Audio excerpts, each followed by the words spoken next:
Bonjour à tous, très heureuse de vous retrouver ici au Groupama Stadium pour le salon d'orientation Your Future. Alors, nous vous proposons pendant 2 jours des interviews qui vous permettent de découvrir des métiers, des écoles, des formations ou encore des vocations. Et maintenant, je me trouve avec Clémentine Paulet. Vous êtes directrice des relations écoles et associée chez Datalumni. Oui, c'est ça, bonjour. Bonjour, bienvenue. Merci. Ça vous plaît ? Quel décor. On a un beau soleil avec nous en plus. Enfin. Enfin, donc tout va bien. Est-ce que vous pouvez nous présenter Datalumni ? Oui, bien sûr. Alors, Datalumni, c'est une start-up annécienne qui a été créée en 2019 par Laura Lisée. Je l'ai rejoint un peu de temps après, accompagnée de Valentin Decou. Donc, nous sommes 3 associés. 3 associés pur produit universitaire, comme on dit. Donc, on vient du public et on a connu effectivement les amphithéâtres qui se vidaient année après année, malheureusement. Donc, une triste réalité autant dans le public que dans le privé. Et du coup, Datalumni est né de 2 constats. Le premier, c'est que 20% des étudiants qui rentrent dans l'enseignement supérieur sortiront sans diplôme. Donc, on voit bien qu'il y a un problème d'orientation et de décrochage scolaire, malheureusement. Le deuxième constat, c'est que parmi les diplômés, il y a 30% de ces diplômés qui n'arrivent pas à s'insérer durablement sur le marché du travail. Et voilà, de là est né Datalumni. Donc, on a décidé de retrousser nos manches et agir sur l'orientation et l'insertion professionnelle des étudiants. Aujourd'hui, on accompagne 90 écoles sur ce sujet. Super. Alors, aujourd'hui, quels sont les leviers qu'un étudiant peut actionner en faveur de l'orientation et l'insertion professionnelle des étudiants ? Alors, je vais parler de ce que je connais. Pour moi, le réseau, c'est vraiment une force, une corde supplémentaire à l'arc d'un étudiant. Encore faut-il avoir un réseau quand on a 18 ans. C'est pas évident, on est d'accord. Pourtant, il y a un emploi sur 3 qui est trouvé grâce au réseau. Donc voilà, c'est indéniable. C'est important de préciser. Voilà, donc quand on n'a pas encore de réseau, voilà, c'est un fait. Mais la bonne nouvelle, c'est que les écoles, elles peuvent proposer ce premier réseau professionnel à chaque étudiant. Tout simplement, si on additionne tous les diplômés d'il y a 5 ans, 10 ans, 15 ans d'une école, ça fait un premier réseau professionnel qu'on appelle le réseau Alumni. Alumni, ça veut dire ancien étudiant. Et du coup, voilà, ces écoles peuvent offrir ce premier réseau à chaque étudiant. Alors justement, ça relève d'une évidence imparable puisque chaque école a des diplômés. Alors autant les mettre au service de l'ancienne école. Concrètement, comment Datalumni accompagne ces dernières à retrouver leurs traces et leur alumni et les mettre en relation avec les étudiants ? Alors nous, à Datalumni, on propose aux écoles de regrouper tous leurs anciens étudiants sur une plateforme, donc sur un lieu digital, où se retrouvent les anciens étudiants, il y a 20 ans, 30 ans, parfois 50 ans en arrière, avec les étudiants également sur la plateforme, les enseignants et les recruteurs partenaires de l'école. En fin de compte, tout le réseau de l'école. Et sur cette plateforme, les étudiants vont pouvoir rentrer en relation avec les anciens grâce à l'annuaire. Il y a aussi tout un corner actualité où chacun peut exprimer les dernières opportunités d'emploi, par exemple. On a tout un corner aussi offre d'emploi, justement, où les anciens étudiants vont pouvoir publier leurs offres de stage, alternance et premier emploi à chaque étudiant. Et enfin, sur cette plateforme, on propose un programme de mentorat.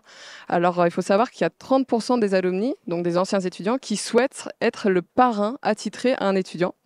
Et du coup, de façon bénévolement volontaire, donner de son temps pour accompagner un étudiant, soit sur des problématiques de réalisation du mémoire ou de découverte d'un métier, ou tout simplement, par exemple, si un étudiant souhaite créer son entreprise, il peut bénéficier d'un parrain qui est en fin de compte un diplômé de l'école. Qui a un vrai accompagnement finalement. Exactement, c'est complémentaire. Alors, l'un des sujets clés de notre discussion aujourd'hui est l'importance des réseaux alumni pour les écoles. Est-ce que vous pourriez nous expliquer pourquoi il est si crucial pour ces écoles de développer et de maintenir des réseaux alumni actifs ? Alors, pour une école, c'est hyper important d'avoir un réseau d'anciens. Alors pourquoi ? Comme on l'a vu déjà, ça va permettre de booster de l'orientation et l'insertion professionnelle des étudiants. Et qui dit bonne insertion professionnelle dit belle image de marque pour l'école, forcément. Et on le voit souvent, d'ailleurs, les grandes écoles de commerce et d'ingénieurs, elles mettent en avant cet argument pour aller chercher ses futurs étudiants, le réseau, le réseau, le réseau. À côté de ça, il y a d'autres intérêts stratégiques. L'école va pouvoir directement sourcer ses intervenants dans le réseau alumni. Donc ces intervenants, ces enseignants potentiels. Également, pouvoir proposer de la formation continue à ces anciens étudiants. Voilà, qui sont salariés aujourd'hui, donc continuer l'apprentissage et aussi pouvoir récolter les statistiques d'insertion professionnelle, connaître véritablement que sont devenus les diplômés après une formation? Est-ce qu'ils ont réussi à trouver un travail? Est-ce que c'est en poursuite d'études? S'ils ont trouvé un travail, est-ce que c'est dans la branche qu'on leur a promis, en fin de compte? Et ces statistiques, il faut savoir que c'est une obligation légale pour les écoles de les fournir et pour avoir le fameux tampon « Mon diplôme est reconnu par l'État ». Donc voilà, on les aide à récolter ces statistiques. Et enfin, j'aime bien dire, qui dit gros réseau alumni, dit souvent quand même une bonne santé financière de l'école. Pourquoi? Parce que derrière un ancien, donc un alumni, se cache une entreprise et les entreprises peuvent choisir à quelle école verser la taxe d'apprentissage. D'accord. Donc c'est aussi une source de revenus effectivement pour les écoles. Alors justement, on parlait de ces anciens élèves. On sait qu'ils peuvent jouer un rôle majeur dans l'enrichissement de leurs écoles et de ces études actuelles. Je vais y arriver. Mais justement, quelles sont leurs motivations à s'investir pour leurs anciennes écoles? C'est une très bonne question. On pourrait se dire, je suis diplômée de l'école, c'est de l'histoire ancienne, et voilà, j'ai un travail aujourd'hui. Mais en fin de compte, il faut savoir que les jeunes, surtout de la nouvelle génération, seront amenés à changer en moyenne 14 fois de métier durant leur carrière. C'est énorme. Donc, c'est énorme. Et ce chiffre grandit d'année en année. Et du coup, ils ont tout intérêt, ces anciens étudiants, à garder un réseau professionnel, qui est le réseau de leur ancienne école, pour pouvoir compter sur celui-ci à chaque fois qu'ils en auront besoin, se faire recruter par un ancien camarade, par exemple. Deuxième chose, j'aime bien parler de la pyramide de Maslow pour illustrer les motivations qu'ont les alumni à rester en contact avec leur ancienne école. Donc la fameuse pyramide de Maslow qui illustre les 5 besoins fondamentaux. Et du coup, dans ces 5 besoins fondamentaux de tout être humain, on retrouve le besoin d'appartenir à une communauté, le sentiment d'appartenance. Et c'est ce qui va motiver aussi les alumni à garder le contact avec leur ancienne école. Donc, fort heureusement, les écoles n'ont jamais trop de difficultés à garder ces anciens étudiants investis auprès de leurs écoles.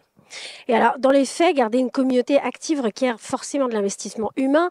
Est-ce que, ne serait-ce que pour organiser un événement et faire émerger des opportunités professionnelles, comment font les écoles pour animer justement leur réseau alumni et quels sont les résultats? Alors, c'est un vrai travail de community management. Oui. On parle de communauté d'anciens étudiants. Donc pour les grandes écoles, ça peut aller jusqu'à 10 temps plein alloués au sujet alumni. Dans les faits, les écoles, pour commencer cette dynamique alumni, elles vont déjà attribuer une dizaine d'heures par semaine d'un collaborateur à ce sujet. Ça va permettre d'une part de retrouver les anciens. Parfois, ils ont changé de nom parce qu'ils se sont mariés. Ah oui. Ils ont changé d'adresse email. Voilà, le arrobase de l'époque n'existe plus.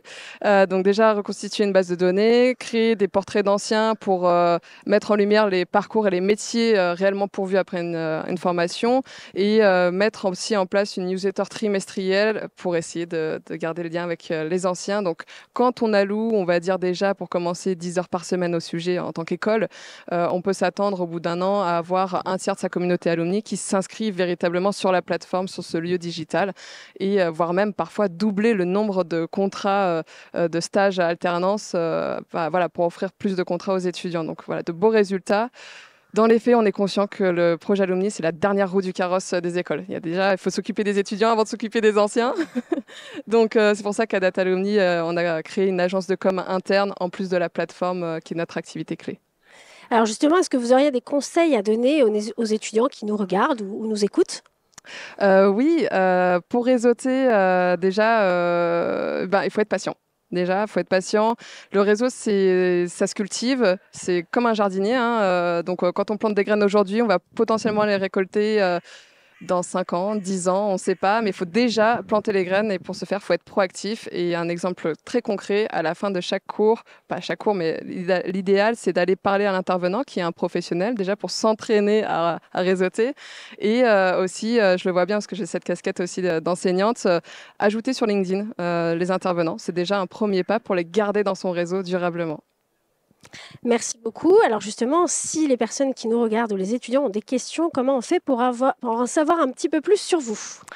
Je parlais de LinkedIn, on est très présent sur LinkedIn, Data Alumni, moi aussi, Clémentine Paulet.